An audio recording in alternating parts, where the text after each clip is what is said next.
is your destination for big city vibes and small town charm. Head to the downtown Lee Summit Farmers Market, where local meets fresh. Then grab a cup of coffee and discover a variety of shops and boutiques just around the corner. Continue the fun in downtown Lee Summit at a retro arcade bar. Discover your new beer at one of our 6 locally owned breweries. Cool off with some handcrafted cocktails at happy hour. End the night with live music and good company.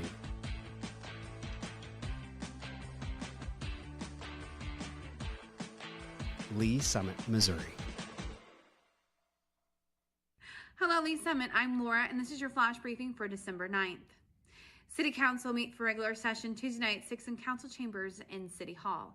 Meetings are open to the public or watch live on the city's YouTube channel. If you can't watch, catch the recorded meeting on demand on the YouTube channel or by subscribing to the Council Debrief newsletter, which breaks down 3 to 4 key agenda items. Subscribe at cityofls.net. The city wants your valuable input for the Architectural and Building Design Standards Update. This come and go event will be held at the Gamber Community Center from 4:30 to 6:30 p.m. on December 11th with a presentation at 4:30 p.m. We hope to see you there. Did you know Santa was coming to town? To the Lee Summit History Museum, to be more specific. Selfies with Santa will be taking place December 14th and 21st from 3 to 5 p.m. at the museum, free of charge. All you have to do is take the photo. Oh, what fun. A reminder to Jackson County taxpayers, Lee Summit City Hall is currently unable to process tax payments, print receipts, or create waivers. Taxpayers are advised to visit a Jackson County location or pay online at jacksongov.org. And if you happen to like my scarf, grab one for yourself or a loved one this holiday season at the LS Marketplace, located in the lobby of City Hall. It has great items like Lee Summit branded socks, Tervis tumblers, coasters, and more. Show off your Lee Summit pride. It's open 8 to 5, Monday through Friday. Thanks for listening and have a great week. Have you ever been driving around Lee Summit and wondered what's that going to be? What's being built there? Wow, that went up fast. The Development Minute is here to help, highlighting some of the newest projects in Lee Summit, Missouri. Streets of West Pryor is getting another restaurant on the north end. Chicken Salad Chick, a southern-inspired fast casual chicken salad restaurant, will open next to 30 Hot Bar and Grill, Magic Noodle, and Nick the Greek. The restaurant will offer a variety of scratch-made chicken salads, pimento cheese, sandwiches, and more. It is set to open at the end of 2024. Summit Orchards is welcoming Salad & Go, a drive-thru restaurant that specializes in salads, wraps, and breakfast. The Arizona-based restaurant sources fresh, natural ingredients for its salads, house-made dressings, and proteins. Salad & Go is set to open in spring of 2025. Summit Orchards is getting Andy's Frozen Custard. The quick-serve frozen custard-only chain offers a wide variety of custard treats like concretes, jackhammers, sundaes, splits, malts, and more. Andy's is set to open in spring of 2025. Craft Putt is coming soon to Summit Fair. The locally owned indoor mini golf bar and restaurant will feature 2 custom-designed 10-hole mini golf courses. The space will offer games, food options like tacos, burgers, and wings, and local craft brews. Craft Putt will open by the end of 2024. That's it for the Development Minute. For more about upcoming projects, visit cityofls.net.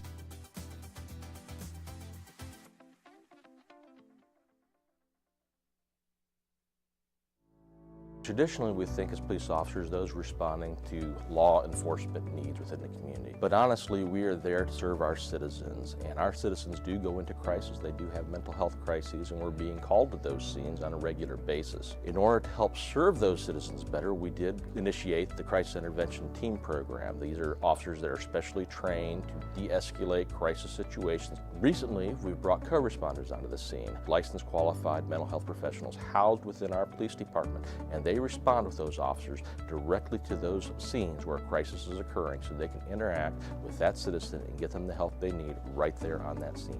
The co-responders are either a bachelor or master level in a behavioral health related field. They wear plain clothes, they don't carry weapons or anything like that.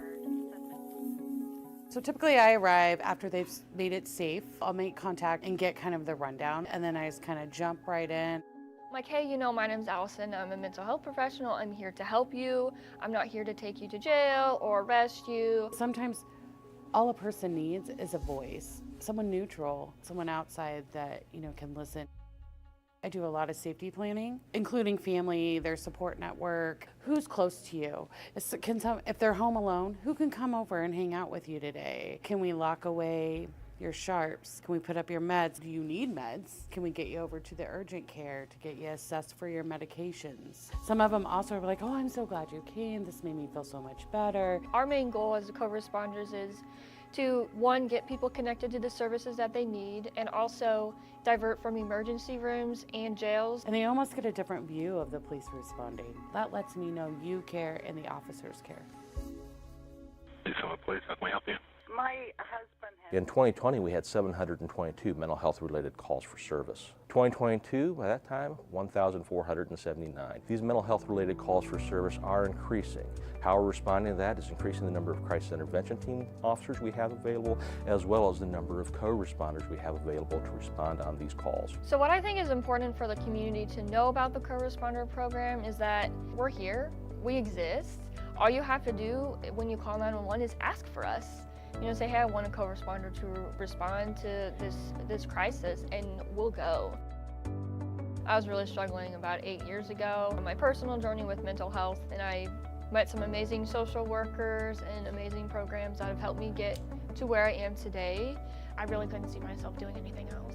We want to help, and that's what we love to do.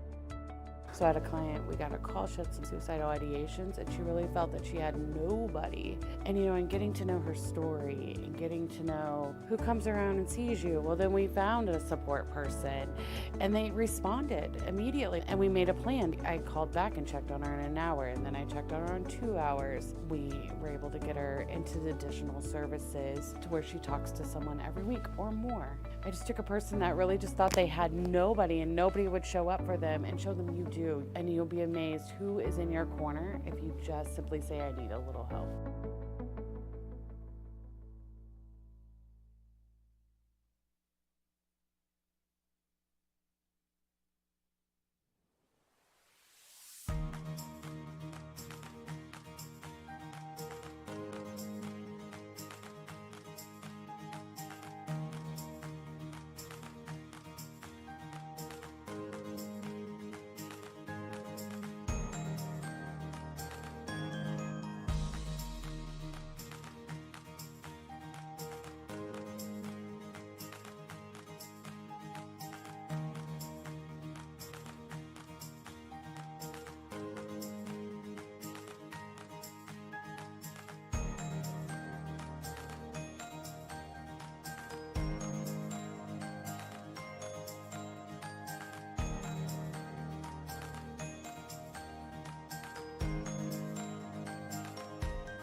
I really love living in our historic downtown. I walk my dog around. The shops take her for, they do pub cups at Poppy's, so you can get ice cream with a little dog biscuit in it, which is her favorite thing in the world. My neighbors, we have block parties together. I really like how welcoming and how vibrant it is. It's an amazing place to live. Lee Summit's a really great community. I love living here, and I just wanted to try to find a way to give back, look out for my neighbors, for the community. I've always tried to be involved. Before serving on city council, I used to volunteer with AFS, which is an organization that hosts foreign exchange students. So my husband and I have hosted kids from around the world, and then also volunteered with local families and schools. In my professional life, I'm a paralegal, and then in my personal life, I enjoy reading, sewing. I'm a quilter, so I just finished a log cabin quilt that I'm going to send to my aunt out in DC. I can't claim any of our council accomplishments for myself. This is always a team effort. But I am really excited about the farmers market and event space that we have coming in. It's still in the design phases, but I think it's going to be a really beautiful space, and it's going to really continue keeping our downtown thriving. It's been in progress for a long time, but I think that people are going to really love it when it's done. I think one of my top priorities is going to be attainable housing. That, for example, I've been trying to find a place for my mom in Lee Summit. And it's really challenging finding something that really works for a retiree who doesn't have a huge budget. Just trying to make it more attainable for people no matter where they're at in their lives to be a part of our community. Community is what we make it. Everybody should get involved in whatever way they can, whether that's just voting or whether it's joining a board or a commission or even running for office. Whether they say the world is run by those who show up. So get involved however you can and make a difference in the community.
will call to order the Lee Summit Planning Commission for Thursday, December 12th, 2024. Could I get a roll call, please? Present.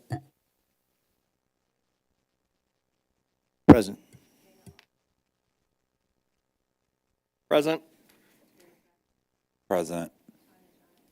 Present. Present. Present. Thank you. I know no changes to the agenda. Could I get a motion to approve the agenda, please? Chair, I move to approve the agenda. A motion, do I have a second? Second. Motion, a second. Could I get a vote on approval of the agenda, please? Mark Kitchens, Yes. Sherry Frazier, Yes. Jake Lovelace, Yes. Donnie Funk, Yes. Terry Trafton, Yes. Tanya Jonaford, Yes. Chip Tuzinski, Yes. Randy Benbrook. Yes. Thank you. We are at public comments. Anything from the public outside of the business of the Planning Commission we have tonight? None, so we will move on to our next item of business, and that is approval of the consent agenda. It consists of one item, and that is approval of the November 14th, 2024 Planning Commission action letter. Could I get a motion, please? Chair, I move to approve the consent agenda. I have a motion. Do I have a second? Second. I have a motion and a second. Could I get a vote, please? Mark Kitchens, Yes. Sherry Frazier, Yes. Jake Lovelace, Yes. Donnie Funk, Yes. Terry Trafton, Yes. Tanya Jonaford, Yes. Chip Tuzinski, Yes. Randy Benbrook. Yes. Thank you, and the consent agenda has been approved. We will move on to our next item, our one and only public hearing, and we will open up application PL 2023-176, special use permit for concrete batch plant 2250 Northwest Quarry Park Road, Clark Construction Company applicant. Anyone wish to speak and provide testimony on behalf of this application, please stand and be sworn in right now, please.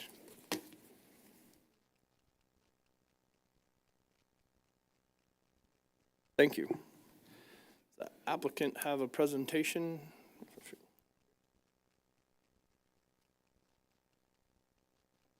Give us your name and address for the record, please, sir. Yes, sir. My name is Pete Heaven. My address is 6021 College Boulevard in Overland Park. I'm an attorney and I represent Clarkson Construction Company and Giacomo Trucking. And with me tonight is Bob Fry, who is Vice President of Clarkson and also an officer of Giacomo Trucking. I want to first start out by thanking staff for their cooperation and assistance in getting us to this point, and for a very, very thorough staff report. And because of that, I won't have many comments tonight. Giacomo Trucking is the owner of this property, which is at 2250 Northwest Quarry Park Road. Giacomo's owned the property for over 50 years, and as you know, that area is sort of an undermined, pretty tough area. Since 1970, we've had an asphalt plant under an SUP on the property. That plant is now closed. But in the meantime, the good news is Clarkson Construction is undertaking two major projects in Lee Summit. One is on Coburn Road, and the other one is Pryor, which is coming up shortly. It was just let. When you're doing heavy construction for streets, the uniformity of the concrete is essential. And we've all seen the concrete trucks driving around town with the spinning barrels on the back. Those are ready-mix trucks.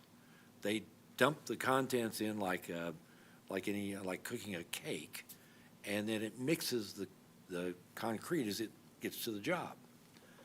For the heavy construction, for the road construction, we can't do that. The ready mix is not consistently applied, and it's not consistently mixed. So we mix it on site, we put it in trucks, and we take it to the job site. In this case, we're going to be very close to both jobs, and it's efficient, it's quick. It only operates when we are actually making a batch, and when you make a batch, you got to get rid of it. You can't let it sit. So on the days that we're not batching, it's going to be closed. On our heaviest, busiest day, we'll have 4 trucks a day. So it doesn't create a lot of traffic. As I said, it's a very efficient way to move concrete and pour it. Our primary road network to get into the property and to get to the job sites will be Northwest Quarry Park Road to Pryor to 470. We're going to try to avoid any residential streets, and we're going to advise all of our suppliers to do the same. So we're going to do our best. Really, that's all I have. Bob does have a presentation for you, but we respectfully request approval of this SUP application, and we appreciate your time tonight. Thank Bob? you. Yep, thank you. Again, I'm Bob Fry with Clarkson Construction. I've been VP of Operations for over 20 years. I've been with the company for 34 years. We have run, as Pete was talking, we have 3 batch plants, 3 mobile batch plants that we use for our paving operations. The difference between running ready-mix trucks and running our batch plant and hauling batch is one, control. When you buy ready-mix, you're buying from a retail ready-mix supplier. He has several customers during the day. You may not get the production you need to keep a paver moving. I want to show some slides today of kind of how the plant is set up, what it does, what it services, how we use it, and then its final destination when it hits the paver. So if there's any questions, ask them as you go. I'm not a professional speaker. I'm here to try to tell you everything I know about concrete paving and the concrete paving business. So the first slide you're looking at is a kind of an aerial slide of our batch plant that we had out in the city of DeSoto. You guys may be aware there's the new battery plant out there. Clarkson did all the perimeter roads that go to and from K10. They were all new concrete paved roads, 9-inch paving, several thousand cubic yards of concrete. That is why we set up a batch plant. So what you're looking at in this slide, can you see my mouse on there? Okay, so here's our cement towers here. So concrete is made up of cement, rock, sand, water, admixtures. That's what makes our concrete. We bring that stuff in bulk. This happened to be a 2-part mix, sand and coarse aggregate. Our coarse aggregates piles here. We use a loader to load these 2 aggregate belts that go up into the bin, and the plant actually mixes the product at the plant. This is what we call a wet batch plant. I'll get you a closer view of it here. All right, so what you saw was the aerial view. Here is a close-up of it. The 2 aggregate belts that bring the 2 aggregates, coarse and sand, up to the aggregate bins, drops it down on a belt. They come across. This drum right here that you see is the mixer. It takes about a minute to a minute and a half to mix a 12-yard batch, dumps into a dump truck, and then that dump truck heads right to the paver. This is solely for the use of our batch plants or our paving. Ready-mix trucks, the difference with those is they can only hold anywhere from 8 to 10 yards. It takes anywhere from 20 to 30 minutes to unload a batch truck or to unload a ready-mix truck. These batch trucks we can pull out and dump it in front of a paver, and the time it takes to get there, in 2 to 3 seconds we can unload a batch truck. So we're looking at productions in the neighborhood of 1,500 to 2,000 cubic yards a day. When we use ready-mix trucks, the best we'll get is maybe 400 to 500 cubic yards a day if they supply us well, and that's never a guarantee. When we make deals with the ready-mix guys, they'll tell you everything under the sun, but when it comes to the days of the paving, if they get other business, they'll take the trucks off and use them somewhere else. We have a crew standing out there with concrete paving, and understand when we're paving 20-foot wide, 8 inches thick, and if we don't get concrete to keep what we call a wet head and we get a dry stop, we got to stop, put in a header, start again. It's too much risk to do ready-mix. Anytime we have the opportunity to bring our plants and set them up, there's a cost to bring in a plant and set it up, right? But overall, we get better production. We give you a better product. We control the product better. We do all our own concrete testing on site. We do our own batches in-house. We do our own concrete batch mixes. Just tell you a little more about the batch plants. So ultimately, once we run our get our batch set up. So this is what the plant will look like. What does it take to run a concrete batch? The current site that's out there now has a asphalt plant. When Quarry Park Road collapsed, the gas line that fed the asphalt plant went with it. They can't get gas back to that facility because Spire won't let them put gas back there anymore. Too much risk for them. So Superior Bowen, who has a asphalt plant, is moving that plant out right now. Our batch plant doesn't use anything. We hook directly to electricity. The only thing we need electricity for is the belts that pull the aggregate to the bins and to the mix for the drums. There's no gas hookup to this plant. We do have a water source that we use for it. Obviously, concrete needs water. We use what we call frac tanks. We can use small. We can load those frac tanks all day long and then pull our water when we batch. So we don't need a big water line to that plant. All right, so when we get to the site, this is what our paver does. What you're looking at in this photo is two machines that are set up here. The one in the front is called a high-speed placer. A belt drops down, the batch truck that's sitting right here backs up to the belt, dumps on that belt, belt's right in front of it, has an auger system that spreads it out and places it. The second machine comes along, vibrates, compacts, finishes it. We have an extruded product that comes out the back. If there's additional lanes, it actually inserts tie bars into this so we can tie the additional lane onto it. But this is a finished product that comes out the back. A batch truck will hold anywhere from 12 yards, will run anywhere from 1,500 to 2,000 cubic yards in a day. So we can get a consistent run. So this machine that sits in the back, our paver, can move at a pace that it doesn't have to stop. That gives you the best product we can give you. It has a consistent concrete head in front of it as the paver continues to move across the product that we're making. Any questions on that? Good?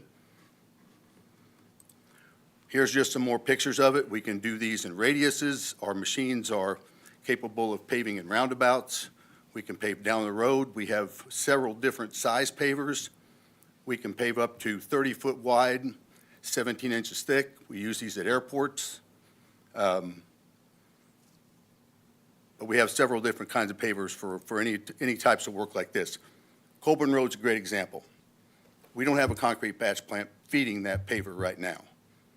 We've had several days of poor production in front of the paver. We're hoping we can get this approved so we can finish that job with it and use it on Pryor Road.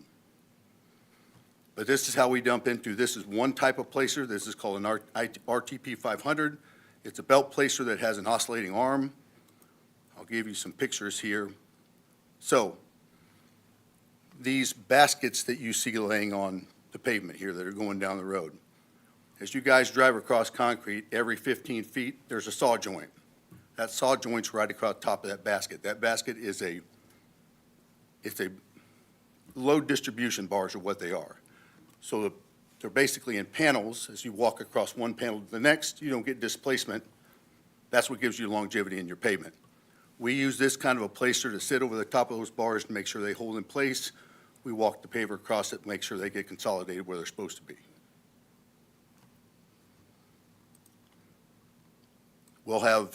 We use our own batch trucks. We'll use subcontractors to help if we have long haul and we need more trucks. In this case, we had Sunflower haul into our pavers. This happened to be an airport job we did in Manhattan. Same plant, same kind of setup. We have 3 of the same kind of plants. This happens to be a Rexcon Model 12 wet batch plant. Here's a good example of the trucks that we have that line up. Because the airports are much thicker, we have to have a heck of a lot more concrete out in front. In there, we'll run 3,000 to 3,500 cubic yards a day. So.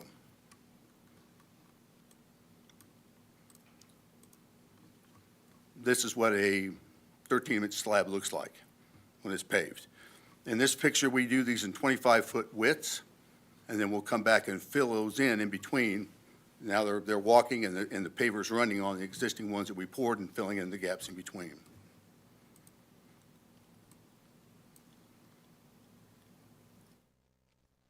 out of our operation. Questions? Thank you, Mr. Fry. We'll have staff do a presentation and we'll come back probably with Okay. a few questions. Thank you. Yes, sir.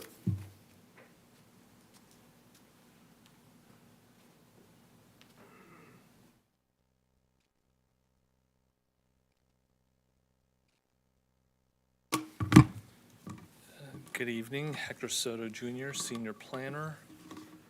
I'd like to enter into the record Exhibit A, list of exhibits 1 through 15.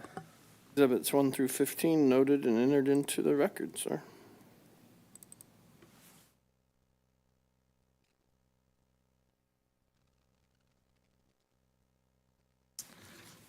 So the application before you tonight is specifically for the area that's outlined here in red. The request is for a special use permit for a period of 10 years to operate the concrete batch plant that you were just educated upon. The existing area is primarily agricultural and industrial in nature. You can see the slate color area in the middle is, well, on the east side of this area, you have the Superior Asphalt plant that, as was mentioned earlier, is in the process of being decommissioned. To the immediate west of this is Century Concrete, which has direct access to Bannister Road north off the site. You can see the roads kind of coming off that area. Further to the east and to the west off the screen and further south, the property zoned agricultural. This area down here closer to 470 would be the family ranch facility where there was some quarrying that has now ceased. On either side here to the east is just a bunch of undeveloped property with quite a bit of topographical challenges, which is why the properties remained vacant. And off the screen to the west, you have here at this junction here, you can see a portion of the street label. There's Clifford Road, Quarry Park Road, and this is the old Lowenstein. So this area off the screen to the west is the site of about 3 or 4 residential properties. So the piece that we're specifically talking about is composed of a lease area that's about 15 acres in size. It sits within a larger 53-acre piece of property that, with this inset, is dashed in yellow. So you can see where this 15-acre area in which the concrete batch plant will be located sits relative to the parent property. Here's some images taken off some of the specifications that were provided by the applicant, showing some of the dimensions of the facility. According to the specifications that have been provided, just this piece of the equipment, not any silos associated with it, but just this portion of the equipment is just about under 30 feet in overall height and about 80 feet in total length with a 12 cubic yard capacity. So in the staff report, we touched upon some of the existing conditions of the area infrastructure, most specifically the conditions of Quarry Park Road, and explaining where access to the facility will come. So here on this inset, you can see there's kind of a purple ring here, purple circle, that shows the area of a short segment of Quarry Park Road where there has been that road failure.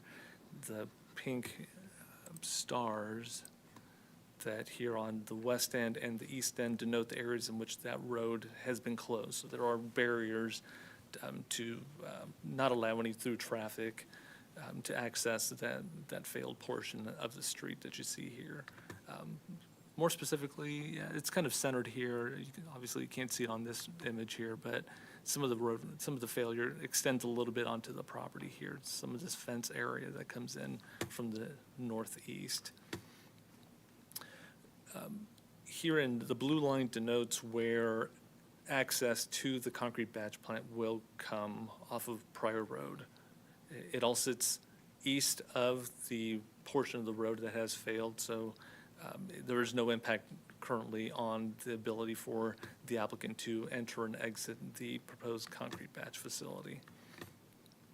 Here, the green line denotes an emergency access road for which there's been cooperation between the city and this property owner in order to provide emergency access when the more open daily access to the area that's provided by this magenta line that ultimately connects to Bannister Road is provided.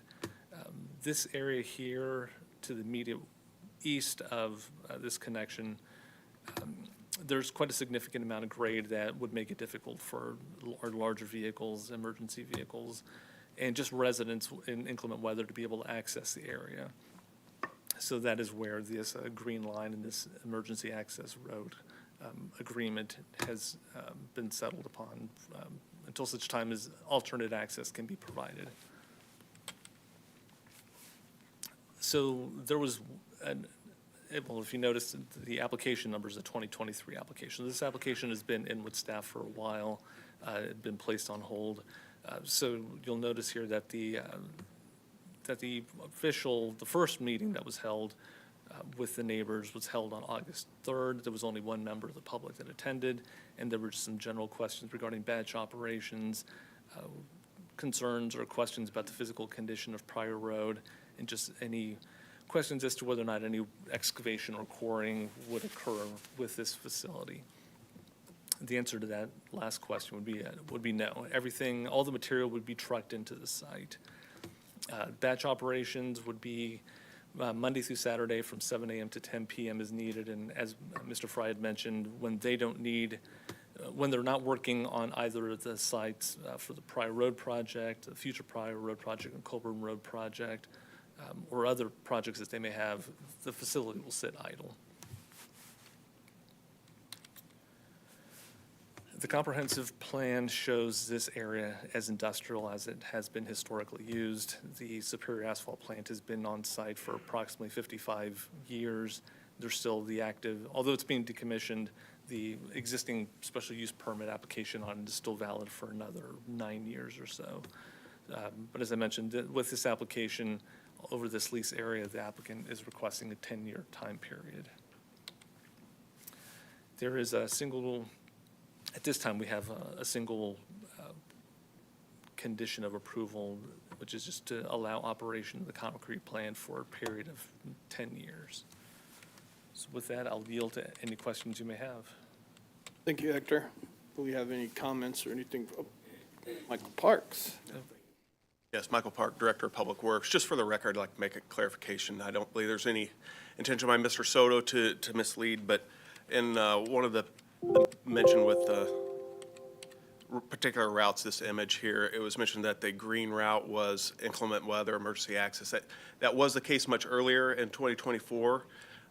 We no longer have the cooperation of that property owner, but we have found other alternate routes during inclement weather. In fact, working with the particular applicant before you, to provide access to the property owners west of the roadway collapse through their property.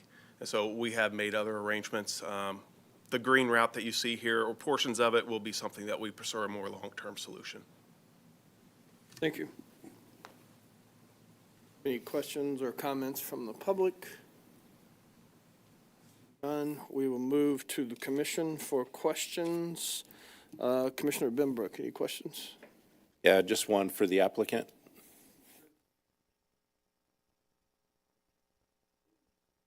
Where will you be sourcing your aggregates and cement from? Aggregates for Lee Summit mix are of a quality that we have to get them from a couple of sources.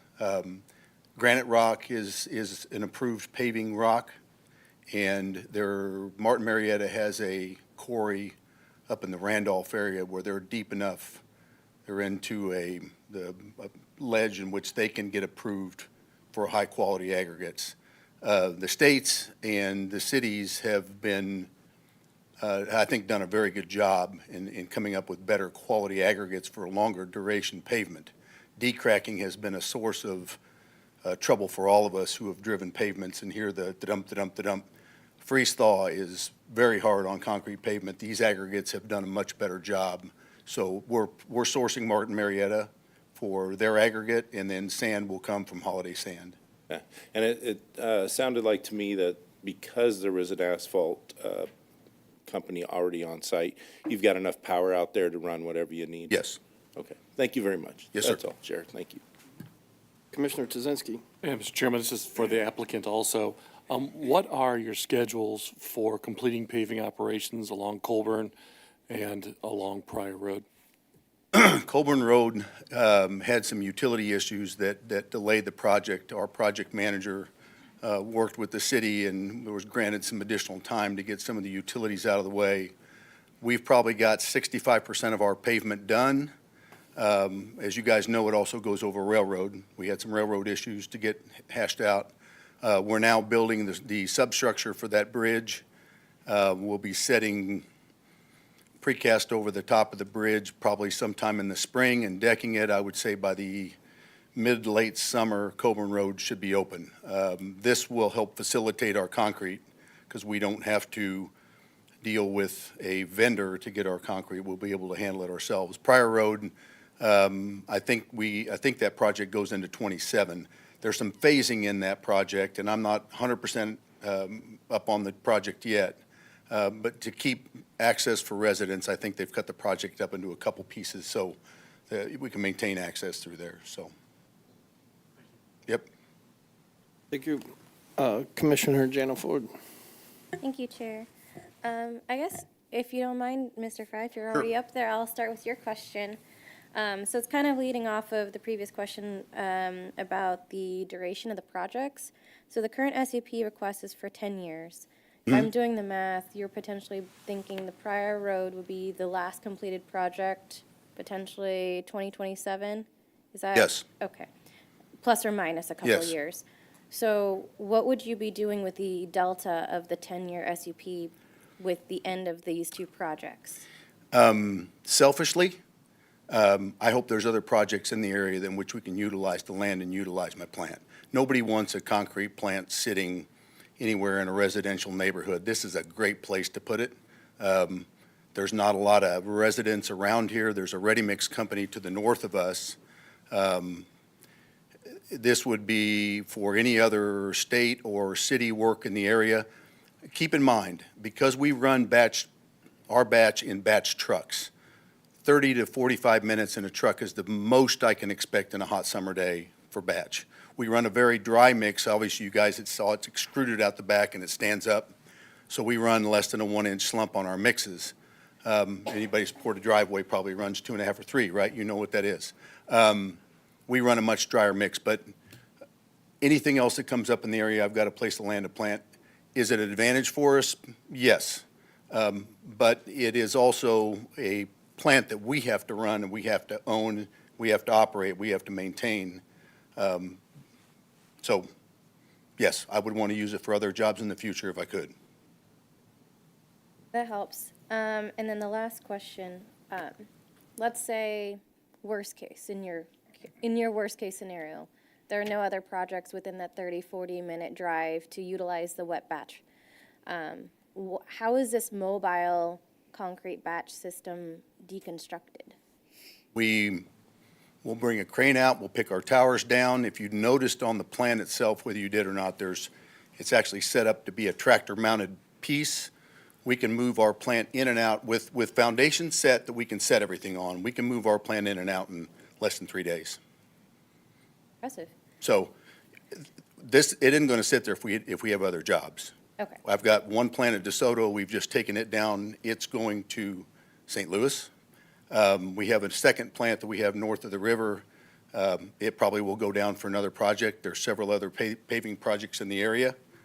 Yeah, we try to keep our plants.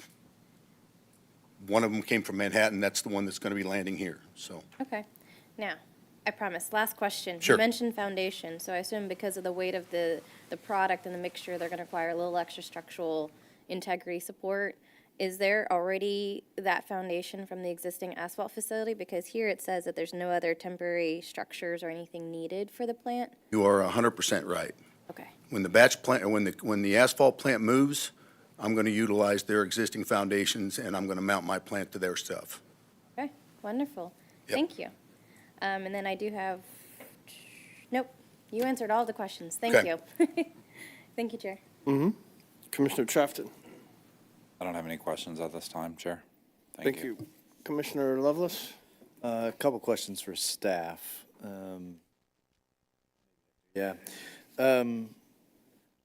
So it says, and you may have touched on this, so I apologize if I missed it, but you said the proposed facility is not commercial or distribution operation outside of for the projects that these guys are running, right? So with this SUP, is there prohibitions that verify that this doesn't become a commercial operation, or is that just you guys stating that it's not intended for that use today?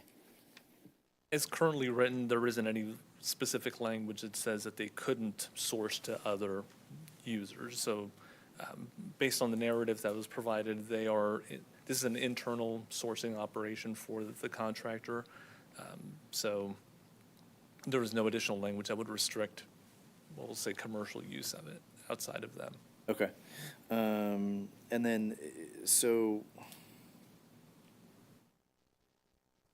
is this then a sales tax generating facility? I mean, as far as for the city, if there are sales that, so if the entity, I mean, and I ask this question because they're running trucks, right, which has some impacts on our infrastructure.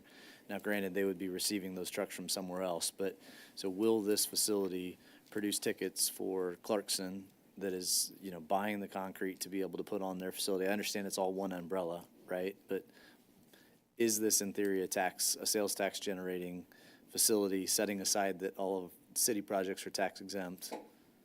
How does that all work? To be honest, I would not, I know not enough about that item to be able to confidently answer that question. Okay. So The only reason why I asked the question is assuming that if it was a non-sales tax exempt job, otherwise they would be purchasing it from whatever other vendor, right? And then they would pay sales tax on that, which would reimburse us for some of the damages that happen to the roads. So just a thought. So, that's all I've got. Thank you. Commissioner Frazier. Just to clarify, I think Commissioner Jenna Ford took my questions. That's great. So you mentioned that on your busiest day, Hector. On your busiest day, you run about 4 trucks per day. Is that? That's not accurate. Okay. We'll have a probably somewhere in the 10 to 12 truck range. Okay. And they will run for a 10-hour day of paving. We don't pave every day because once we pave, we've got to let it cure before we can pave the lane beside it. Those are on the heavy paving days. So a job like Pryor Road, I may have a total of 8 to 10 heavy paving days. Beside that, there'll be hand pours, smaller days. We'll run 4 or 5 trucks. It won't be high quantity stuff. It'll only be the machine days where I'll have a heavy paving day. And is that based on weather and that sort of thing? So in the spring and the summer months, is it higher frequency? If it's what in the summer months? If it's spring and summer months, do you have more activity? Okay. Absolutely. Okay. Yeah, we can't pave in the rain. Can't pave when the cold. Okay. It is a water-based product, so yeah, it would be heaviest in the summer months. Okay. And then just a quick question. So the hours are operational hours. I believe there were 7 in the morning until 10 at night, Monday through Saturday. And is there someone, I'm assuming there's someone on staff during those operation hours continuously? My specific question is, outside of operational hours, I'm just looking at it from a safety standpoint, is it gated? Yes. Okay. Yeah, the site currently is gated now, and it's actually been because the road is closed now. We haven't had as much notice of stuff back in there like we did before when there was traffic running by. But Okay. yeah, it is gated and locked. All right. Yep. Perfect. Thank you. You. Commissioner Kitchens. Thank you, Mr. Chair. This is for the applicant as well. So just to reiterate, it's being put here for these projects we're working on, hoping to get more projects. Are there any projects outside of the city right now that you'd be working on with this plant? No. Okay. 30 to 40 minutes isn't very, big of a time Can't frame. get very far with a batch truck, Didn't right? think so on that one. All right, so environmental impact. After we pull it out of there, the site doesn't look too great right now. Is there any requisition in your plan to repair the site, leave it a little bit better than you left it after 10 years? The site is pretty much aggregate-based out there now. When Superior Bowen was running asphalt there, they had several aggregate piles. They've all been moved out of there now. All their recycled asphalt and all their virgin aggregates are gone. So it's a big site with a great aggregate base down on it right now. I don't see us doing anything different with it. We do store other material out there from our structural division. Stores beams and our bridge deck finishers and other things out there. But that's the only other reason we use the site. So is that on this site right now? It Being is. You store it on site? Okay. And as you're the owner of it currently, what about water runoff from this operation? We have minimal, or what are we looking at? It's a pretty minimal water runoff. We control the water into, like I talked earlier about frac tanks. The lines that are out there now are not, I think they're 2-inch lines. That's not fast enough to feed a batch mix for every minute. Because it'd be like 200 and some gallons per batch. So we run frac tanks. We fill these big tanks and then we pump from them into during our batching operations, and then they're refilled overnight. So that's our storage facility, sort of. For operational. And if it's cool, then we'll there's times in the summer where that gets so hot and the aggregates get hot, we'll chill that water to help keep the concrete temperatures down. And same thing in the winter, we'll heat the water if we have to get the batches up, so. All good. And how about for natural runoff, not operational runoff? We're bringing aggregate in, so we're adding a few more piles in there. What's the catchment? Right now, the site is aggregate-based everywhere. Our piles will be sitting basically on those. I'm not sure I don't know that there's be a concern for any runoff in there because everything around there is pretty much aggregate. Right.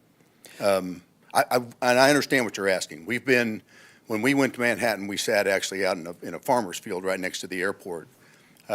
We silt fenced it, everything around it, made sure they got no runoff, and then when we're done, we cleaned up all our rock, retopsoiled it so it could be put back to its original condition. Original condition out there now looks like a quarry site, so. With that additional aggregate, I'm just worried about additional silt runoff on those things. All right, jumping along, Commissioner Lovelace actually hit one on the head here with me, and that's the commercial use of the property. Are you planning on using it for commercial use? No. Only for specific inside jobs? Yeah.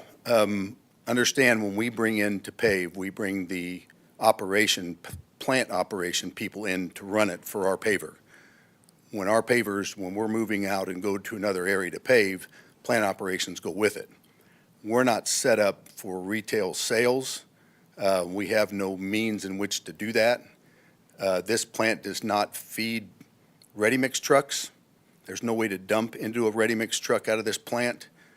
Not to say it couldn't be converted to that, but none of our plants currently are converted to a batch truck or to a ready-mix truck. You're not going to take one of our trucks and go pour a driveway with it. It would be a little difficult to do. Well, they need it slower to be able to do what they do, right? As commercial goes, I don't think we're talking about driveways, but there are other road construction crews out there that could potentially be a customer of yours for this. I'm not putting ideas into your head. I'm wondering if those ideas are there already. It wouldn't, I'll be honest, it would not be financially beneficial for us to keep a batch plant operation running out there for what sales there would be with a ready-mix company right to the north that they can get that's already open with his hours, especially when I take my guys somewhere else. And the scheduling of that, you guys have the same issues we have. We're having a hard time finding people. The people that run our operations go with our operations, so. I have several small businesses. You're not lying. Thank you so much. Hector, a couple questions for you real quick. Thank you, by the way. Environmental impact on this. What are the regulations and are they in scope? Do we have anything? I mean, obviously this site's already kind of what I would call, I wouldn't call it a brownfield, but it has limited use, we'll put it that way, and it's mostly aggregate. So are there any extra environmental protections when we add more aggregate to a site of this nature? There aren't any additional environmental regulations on the city side. In previous conversation with the applicant, they do have to file a yearly emissions report with the state. They have to do BMPs, and they have to pull a stormwater permit. Okay, that stormwater permit is with the state, you said? That's per the applicant, yes. Okay. All right, thank you, Hector. No more questions, Mr. Chair. Thank you. Thank you. Staff, before we go into discussion, as far as the special use permit and going to, Mr. Kitchens touched on it, so did Commissioner Lovelace, in regards to putting in the special use permit, could we add in there that for the safety of both us and Clarkston, that there is no use of this plant outside of Lee Summit projects? You can impose conditions that would restrict, we'll say, commercial sales off the property. I mean, would it be considered a commercial sales if Raytown across the way says we want to do this, this, this, and this? I mean, it's probably going to be a tax exempt job, but it would be a sale of there. I mean, I'm kind of. Can I, if I could interject, sorry, Commissioner, I'm okay with them servicing other cities out of this plant. The question that Commissioner Lovelace had, and that I have a concern for too, is the pressure on the roads and the infrastructure. It may be to behoove us to allow them to use this for other cities, but merely say that is taxable by the city of Lee Summit. Yes. I think that would be what we were all getting at. Okay. Ryan Elam, Assistant City Manager. Just one thing on this. As part of this special use permit process, there will be a road maintenance agreement associated with it to address the impact on the roadways on the primary route associated with that. Guys, can you hear me? There will be a road maintenance agreement that will address the damage that could be caused on the primary route associated with it to essentially ensure that the road is placed back into its current condition should it be damaged at this point. And that makes sense for this particular job, right? Because generally speaking, we believe that they would only be operating on the routes that make most sense for them to be able to service this job. So absolutely makes sense. I think the question is what both these guys said, which is that if it's allowed to be used for a different project outside of this one that you guys have that specific road agreement with, how do we protect ourselves from that? Because we could be allowing a project that does, in the example that they referenced, happen anywhere within a 45-mile radius of us here, and they traverse on different roads throughout Lee Summit and do so without any, financial responsibility back to us for those other roads. So I believe the way that we've essentially set the road maintenance agreement up is that they essentially end on primary roadways where the traffic would be anyways. Okay. So roadways that wouldn't contribute back to, that might be MoDOT, where we Correct. wouldn't have any tax, any responsibilities to maintain those roads? Correct. Can maybe help with that. The road maintenance agreement that Mr. Elam spoke to is related to the SUP, not to a particular project of the city of Lee Summit. So for the 10-year period, the SUP is in existence, the road maintenance agreement would be in effect. We also took into consideration where the project is located in the proximity of I-470. If it's a job outside of Lee Summit, they're using I-470. You heard the time constraints and delivery. They're not going to be traveling on our roads. It's going to be on the interstate system. And in fact, we see the benefit in having it here for our projects, in that if it were more of a ready-mix operation, you're looking at twice as much traffic. And that resonates with me, yeah. So I track on that, and that makes sense. Yeah, we didn't share any concerns. We did review it, though, but due to the location of it, it's proximity I-470, the road maintenance agreement, we felt like we were covered under those circumstances. And the applicant may speak to also with regard to retail sales. I believe most of their customers are cities or MoDOT, all tax exempt. Right, yeah. So I'm sorry, Mike, if I could, Mr. Chair, I'm sorry here. What does that agreement look like, the road maintenance agreement? Is that a fee-based or is that a repair-based? In other words, they're doing the patching, or are we getting money for that to do the patching? It is a repair base. Their responsibility to maintain the road. Copy. Thanks, Mike. Sorry, Mr. Chair. Thank you. Any other questions while we're in public hearing from the commission? Anything? We will close the public hearing and open up for discussion. Any discussion that end and down there? No? Thing that in? Commissioner Trafton? Mr. Chair, I'd just like to thank the applicant. Love having this idea brought to our city. I think it does reduce traffic. I think it reduces the maintenance time. I think it reduces the work time. I think this is a great idea and a good location for it. I'm glad we're using our heads on this one, so thank you to the applicant. Problem. Mr. Chairman? Yes. And also, to build on what Commissioner Kitchens said, is it's a competitive advantage to the Sealy Summit to have Clarkson's facilities here, because there's a lot of growth that's going to be occurring over the next several years, 10 years at least, that there are going to be a lot of concrete pavement being paid, and that just means hopefully better for us, better prices, lower costs, because they're closer and they don't have to do all that. So Clarkson's an amazing contractor, and we look forward to their partnership over the years. Thank you. Thank you.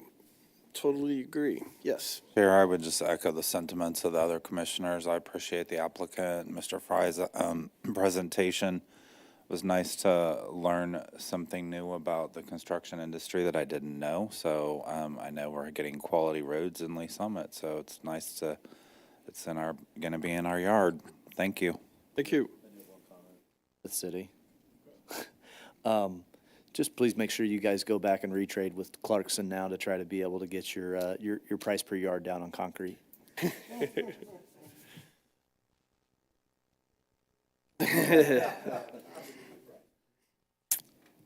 With that, Commissioner Benbrook, if you'd like to lead us in a motion, please. Sure. Chair, I move to recommend approval of application PL 2023-176 special use permit for concrete batch plant 2250 Northwest Quarry Park Road, Clarkson Construction Company applicant for a period of 10 years. I have a motion. Do I have a second? Second. Motion and a second. Could I get a vote, please? Mark Kitchens, Yes. Sherry Frazier, Yes. Jake Lovelace, Yes. Donnie Funk, Yes. Terry Trafton, Yes. Tanya Jonaford, Yes. Chip Tuzinski. Yes. Randy Benbrook. Yes. Thank you. And this application has been recommended for approval. We will take a 5-minute recess. Is that good with everybody? And we will reconvene in the back room for some training. Thank you. Thank you.